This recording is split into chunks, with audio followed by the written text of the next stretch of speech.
خلائی مخلوق کے ہیں، وہی احکامات انتظامیہ کو ہیں، بیوروکریسی کو ہیں، نگران حکومتوں کو ہیں، گورنرز کو ہیں، تمام کے تمام اداروں کو ہیں کہ پاکستان تحریک انصاف کا صفایا کچلنا۔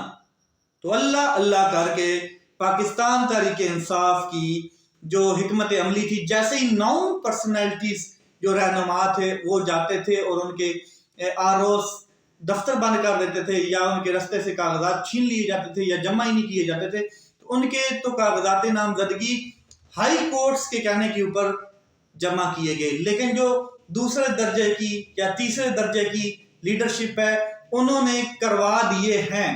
اب عمران خان صاحب کا ہدایات بڑی واضح تھیں کہ یہ بعد میں ڈیسائیڈ کر لیا جائے گا کون کس حلقے سے کیا ہے، یہ بعد میں ڈیسائیڈ کر لیا جائے گا کون سی لیڈرشپ کدھر ایڈجسٹ کی جائے گی، لیکن ہر اس سیٹ کے اوپر میرا 1 2 بندے 3 بندے کاغذات نامزدگی جمع کروا دیں، بھلے وہ آزادانہ طور پہ جمع کروا دیں۔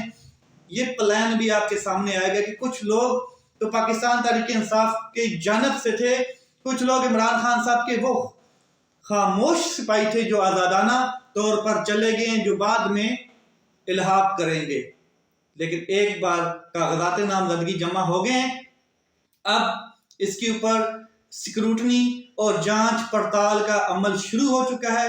بہت زیادہ پاکستان سے کاغذات نامزدگی جمع کیے گئے ہیں، اب الیکشن کمیشن کا آگے دوسرا مرحلہ شروع ہو چکا ہے۔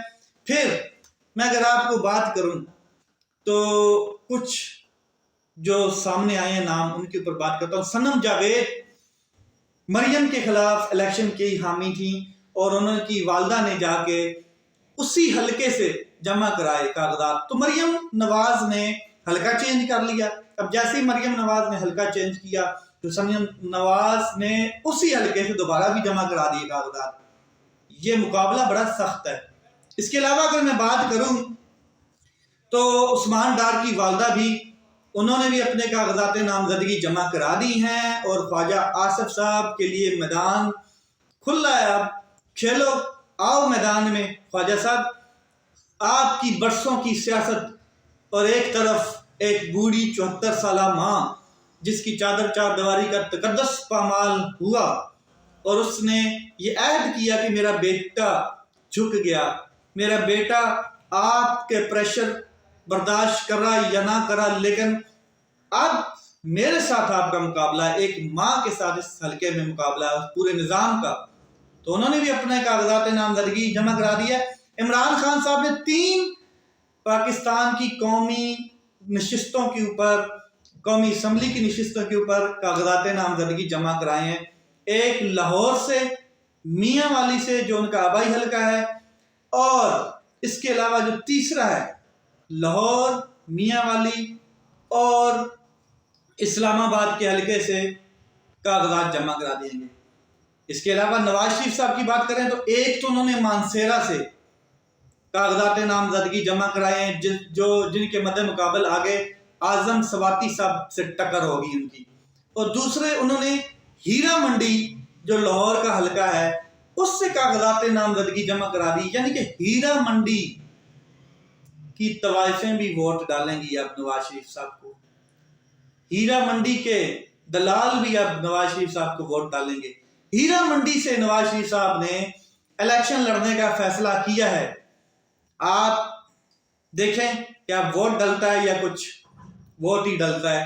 تو اس کے علاوہ پاکستان تحریک انصاف کی جانب سے اگر میں بات کروں تو کئی لوگوں نے کاغذات نامزدگی تو ہائی کورٹ کے کہنے کے اوپر ان کے جمع کیے گئے، لیکن اس میں مشال یوسف زئی بڑی ایک متحرک قانون دان بھی ہیں، لائر بھی ہیں، اور پاکستان تحریک انصاف کی سپورٹر بھی ہیں، انہوں نے بھی اپنے کاغذات نامزدگی جمع کرا دی ہیں، صف اول کی لسٹ میں ان کو شامل کیا گیا ہے، اور الیکشن کمیشن جو ہے اب اپنے اگلے مرحلے میں داخل ہو چکا ہے۔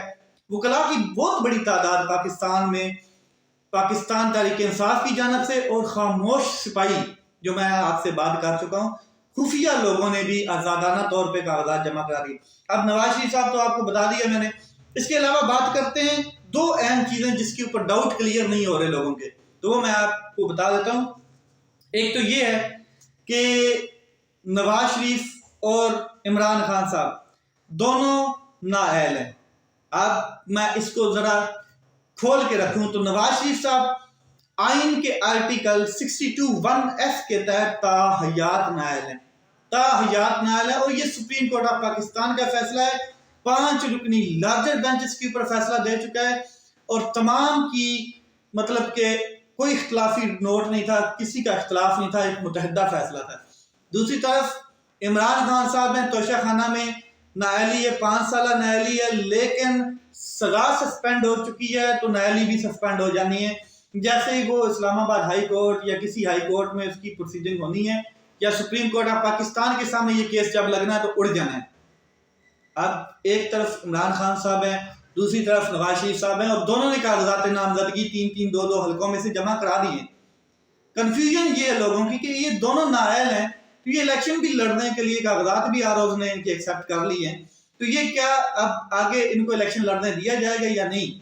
بالکل، یہ بالکل کیٹیگوریکل کنفیوژن ہے. اور میں اس کے اوپر آ رہا ہوں کہ نواز شریف صاحب کی جو نااہلی ہے وہ تاحیات نااہلی ہے، اس کے اوپر اب آگے جنگ چھڑنی ہے اور بینچز بھی بننے ہیں اور کوئی نہ کوئی راستہ نکالا جانا ہے. لیکن عمران خان صاحب کی بڑی سمپل ہے، یہی وہ لیول پلینگ فیلڈ تھی، دونوں کو ایک جگہ پہ لا کے کھڑا کر دیا گیا، ایک سچے انسان کو اور ایک جھوٹے انسان کو، دونوں کو ایک جگہ پر لا کے کھڑا کر دیا گیا، ایک کو مجبور کر کے اور ایک کے اوپر جھوٹے کیسز ڈال کے. اور دوسرا تو پیدائشی مطلب اس کا سارا کام ہی یہ تھا، وہ گول مال ہے بھائی صاحب، گول مال ہے، وہ گول مال والے کو اس کے سامنے کھڑا کر دیا گیا لیول پلینگ فیلڈ بنانے کے لیے. مریم لندن پلان کے حساب سے یہ وہاں پہ جگہ آپ کے سامنے اب برابر آ گئی ہے کہ نواز شریف صاحب کو عمران خان صاحب کے ساتھ ملا دیا گیا. نہیں، ایسا بالکل نہیں. اس کے اخلاقیات اور ہیں، اس کے اصول اور ہیں، اس شخص کے اصول اور ہیں. یہ کھو ہے، کھو قبیلے سے تعلق رکھتا ہے، اور وہ عمران خان غریب ایک سٹرگل کر کے آیا ہے 26 سال سے. تو یہ سارا معاملہ اب عدالتوں میں جائے گا. عمران خان صاحب کی نااہلی عدالت میں ختم ہونی ہے، شریف صاحب جو ہیں نواز شریف صاحب کی، ان کی بھی نااہلی عدالت میں ختم ہونی ہے. اب یہ دیکھنا یہ ہے کہ یہ راستہ کیسے نکلتا ہے. عمران خان صاحب کے لیے راستہ بالکل آسان ہے، لیکن یہ مشکل کریں گے تاکہ اس کو بھی برابر کی لیول پلینگ فیلڈ دی جائے. اور نواز شریف صاحب کا راستہ بہت مشکل ہے نااہلی ختم کرنے کا، لیکن یہ عمران خان صاحب کو اتنا پریشر ڈالیں گے کہ دونوں کی نااہلی ختم ہوگی. لیکن میدان ابھی خالی پڑا ہے، میدان میں یہ لوگ مقابلہ ہوگا اور یہ ہار جیت کا فیصلہ عوام کریں گے، پاکستان کے عوام کریں گے کہ next prime minister of Pakistan کون ہوگا، پاکستان کے 24 کروڑ لوگوں کی نمائندگی کون کرے گا. وہ لوگ کریں گے جنہوں نے اپنے بچوں کو، جنہوں نے اپنے خاندانی لوگوں کو ٹکٹیں دے دی ہیں. نواز شریف صاحب، نون لیگ نے اور پیپل پارٹی نے تمام ان لوگوں کے اوپر انویسٹ کیا ہے ان ٹکٹیں دے کے کہ جو لوگ کھو قبیلے سے تعلق رکھتے ہیں، جو ان کے ہواری ہیں، پجاری ہیں، ان کے سامنے سرنگوں ہیں، ان کے فیصلے ایکسیپٹ کرتے ہیں. نظراتی ورکر تو بڑھ گیا، سارا باہر میں چلا گیا. اور عمران خان صاحب نے لائلٹی کے ساتھ، ایک نظریاتی سیٹ اپ کے ساتھ ان لوگوں کو ٹکٹ دیا ہے اور ان لوگوں کو آگے کیا ہے کہ جو یوتھ ہے، وکلا سارے آگے کر دیے عمران خان صاحب نے، یوتھ ساری آگے کر دی ہے. اب مقابلہ بہت ٹف ہے. لیٹس سی یہ ہوتا کیا ہے. اپنا خیال رکھیں، اپنے بھائی کے اس چینل کا خیال رکھیں. پاکستان زندہ باد.